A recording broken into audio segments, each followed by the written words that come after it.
কিন্তু আমার ভাগ্য খারাপ, আমার বাবা আমি ছোট থাকতে মারা যায়। সার্টিফিকেটের জন্য আমার এই সৈনিকের চাকরিটা হয় না, না হয় এতদিন আমার রিটায়ার হয়ে যেত।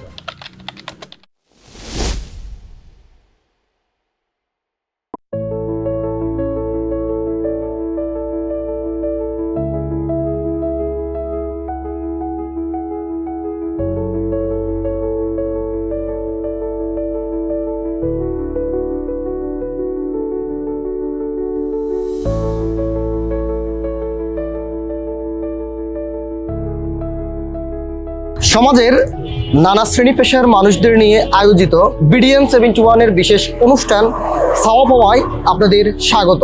এই অনুষ্ঠানে অতিথিকে আমরা 8টি ইনক্লুসিভ প্রশ্ন করে থাকি, তাই আমাদের অনুষ্ঠানের ব্যাপ্তিও 8 মিনিট। এর মাধ্যমে আমরা জানতে পারবো ওই ব্যক্তির সফলতা, ব্যর্থতা, স্বপ্ন এবং বাস্তবতা। বিডিএন 71 এর 8টি ইনক্লুসিভ প্রশ্নের উত্তর দিতে আজ আমাদের সঙ্গে রয়েছেন একজন পাঠাও ড্রাইভার। আপনাকে স্বাগত।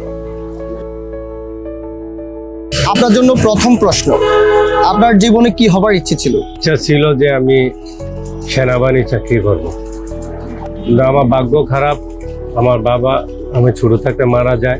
সেকেন্ড প্রশ্নটা হচ্ছে আপনার জন্য, এই পেশায় আপনি কিভাবে এলেন? রাইড শেয়ারিং এ আপনি কিভাবে এলেন? আমার 2 বোন, আমার মা, আমার ফ্যামিলিটা চলতে তখন হিমশিম হয়ে যায়। তখন যখন আমি একটু বুঝতে পারি তখন আমি চলে আসলাম ঢাকাতে, ওয়ার্কশপ লাইনে, গাড়ির ওয়ার্কশপ লাইনে। ওখান থেকে পরবর্তীতে 2006 তখন আমি পাসপোর্ট করলাম বাইরে যাওয়ার জন্য। 2008 মার্চের 12 তারিখ আমি বাইরে আমার এক কাকার সাথে কন্ট্যাক্ট করে তখন আমি বাইরের জন্য প্ল্যানিং করলাম। ওখানে দিলাম আপনার কন্ট্যাক্ট হলো 2.5 লক্ষ টাকা। বাংলাদেশে 2.5 লক্ষ টাকা পুরো পেমেন্ট করলাম। পেমেন্ট করার পরে আপনার যেদিন আমার ফ্লাইট ছিল, জিএমজি একটা ফ্লাইট ছিল, আপনার ওই দিন আপনার ফ্লাইট হয় নাই, ফ্লাইট ক্যান্সেল হয়ে গেল। ওখান থেকে আমাকে নিয়ে রাখলো গুলশানে। ওখান থেকে নেক্সট দিন আমার ফ্লাইট হলো বিকালের দিকে। ওখানে রাত্রে আমি পৌঁছাইলাম আপনার ওই দুবাই টাইম 8টায়। 3 দিন আমি ওখানে আপনার বিস্কিট আর 7 আপ খেয়েছিলাম, কারণ এখানের যে দালাল ওই দেশে টাকা দেয় নাই, ভিসা ওখানে জমাও করে নাই। সুতরাং তখন আমার ওই দিন আমাকে রিপ্লেস বাংলাদেশে পাঠাই দিবে 3 দিন আমি থাকার পরে। শুধু খালি আমি 3 দিন খালি পানি, 7 আপ আর বিস্কিট আপনার তখন পাঠাই দেবে। তখন আমার বাংলাদেশের এখানে কিছু ভাই ব্রাদারের সাথে আলোচনা করে, ওই কোম্পানির সাথে আলোচনা করে ওখানে 4000 দিরহাম জমা করে তখন আমাকে রিলিজ করে এয়ারপোর্ট থেকে। আরও 4000 দিরহাম আমি পরবর্তী কাজ করে দেওয়া হয়। কিন্তু তখন বলছিল কোম্পানি, আর ওখানে পৌঁছানোর পরে দেখলাম সাপ্লাই, আপনার কাজ করলে টাকা, নাহলে টাকা নেই।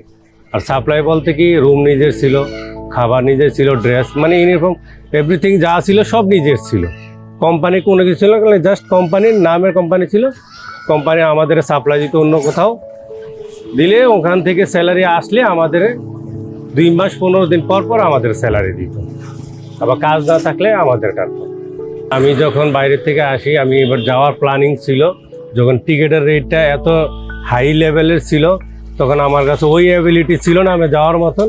এখন কি করব, ফ্যামিলি চালানোর জন্য তো একটা কিছু করতে হবে, চুরিদারিদার করতে পারবো না, তো জাস্ট এই জন্য আমি একটু রাইড শেয়ার করি আমার ফ্যামিলিটা চালানোর জন্য। আপনার জন্য তৃতীয় প্রশ্ন, দিনে আপনার কত ঘন্টা কাজ করতে হয় এবং কাজ করে যেটাকে আপনি উপার্জন করেন সেটা পরিবার এবং ছেলে মেয়েদের নিয়ে আপনি চলতে পারেন?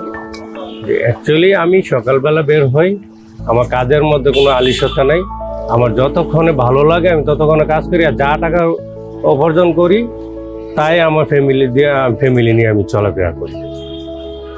তার বাড়তি আমি আউট কোনো টেনশন করি না যে এইভাবে ধান্দা করে ওইভাবে টাকা ইনকাম করবো, এই জনটা করে ওই জনটি নিয়ে ওইটাই করবো, ওইটা না। আমার কথা আমি পরিশ্রম করে টাকা উপার্জন করবো, সেইটা দিয়ে আমার ফ্যামিলি নিয়ে আমি চলবো। আপনার জন্য চতুর্থ প্রশ্ন, আপনার জীবন থেকে এমন কিছু কি হারিয়ে গিয়েছে যেটি আপনি আবার পুনরায় ফিরে পেতে চান? আজকে যে জিনিসটা মানে হারিয়ে গেছে, সেই জিনিসটা যদি আজকে আমার কাছে থাকতো, আজকে আমি অনেক উপরে থাকতাম।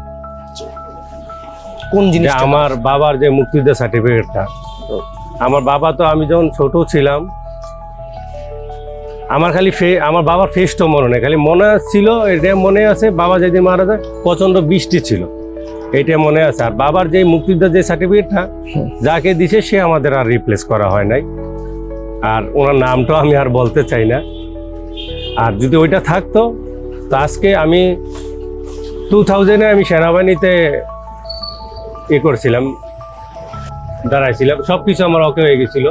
আমাদের জেলাটা হচ্ছে কুমিল্লা স্টেডিয়ামে, কিন্তু জাস্ট সার্টিফিকেটের জন্য আমার এই সৈনিকের চাকরিটা হয় না হয় এতদিন আমার রিটায়ার হয়ে যেত। আপনার জন্য পঞ্চম প্রশ্ন, সেটা হচ্ছে সুযোগ পেলে আপনি জীবনের কোন ভুলটি আপনি সংশোধন করতে চান?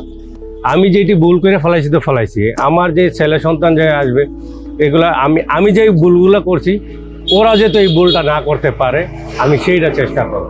ষষ্ঠ প্রশ্ন, সেটি হচ্ছে আপনার জীবন থেকে নেওয়া শিক্ষা যেটি আপনি আপনার এখন রাইড শেয়ারিং কলিগস যারা আছে তাদেরকে দিতে পারেন। আমি যারা প্রবাসে আসে তাদের আমি একটা শিক্ষা দিতে চাই, তারা যদি আপনার 500 টাকাও স্যালারি পায় ওখানের, তারা যেহেতু 300 টাকা ফ্যামিলিতে পাঠায় আর 200 টাকা তার ব্যাংক ব্যালেন্সে রাখে। কেননা সে যদি ইনকেস তার কোনো সমস্যার কারণে সে বাড়িতে আসে, ফাদার মাদার বা সবারই টাকা দিল, সে যখন বাড়িতে আসে সে আসার পরে সে 0 পয়েন্ট নিয়ে আসে, তার কিছুই থাকে না। তার জন্য আমি সুতরাং ওদের যারা প্রবাসে থাকে তাদের কাছে আমার একটা অনুরোধ থাকবে যে তারা 500 টাকা যদি স্যালারি পায় 300 টাকা ফ্যামিলিরে দিবে আর 200 টাকা তার ব্যাংক ব্যালেন্সে যেত রাখে, সেটা আমি তাদের কাছে আমি রিকোয়েস্ট রাখবো। ধন্যবাদ। সপ্তম প্রশ্ন, এটি হচ্ছে আলাউদ্দিনের সেরাক যদি হাতে পান এবং তার কাছে আপনি 3টা ইচ্ছে পূরণ করতে পারবেন, তাহলে জীবনের কোন 3টি ইচ্ছে আপনি পূরণ করতে চান? ওইটাই আমি ওনাকে বলবো যে আমার কোনো কিছু লাগবে না, যে তুমি আমাকে ওই জ্ঞানটা বুদ্ধিটা বা ওইটা দিয়ে দাও যাতে আমি উপার্জন করতে পারি, আমার উপার্জনের ইয়েটা বাড়াই দাও। আপনার যেহেতু ওকে বলবো যে আমার এই ইচ্ছাটা পূরণ, যে আমি আবার প্রবাসে চলে যেতে চাই, যেহেতু আমাকে সেই জিনিসটা হেল্পটা করে। তৃতীয় নাম্বারটা হলো যেহেতু আমি ওখানে যে আপনার মনে করেন ভালো একটা কাজ করতে পারি, ভালো অ্যামাউন্টটা পাই, তা নিয়ে যাতে আমার ফ্যামিলিটা নিয়ে সুন্দরভাবে গড়তে পারি, বা আমার আশেপাশে যারা আমার থেকে নিম্নস্থলে আছে তাদের আমি সহযোগিতা করতে পারি। এখন আপনার জন্য অষ্টম এবং সবশেষ প্রশ্ন, আপনার ভবিষ্যৎ পরিকল্পনাটা কি?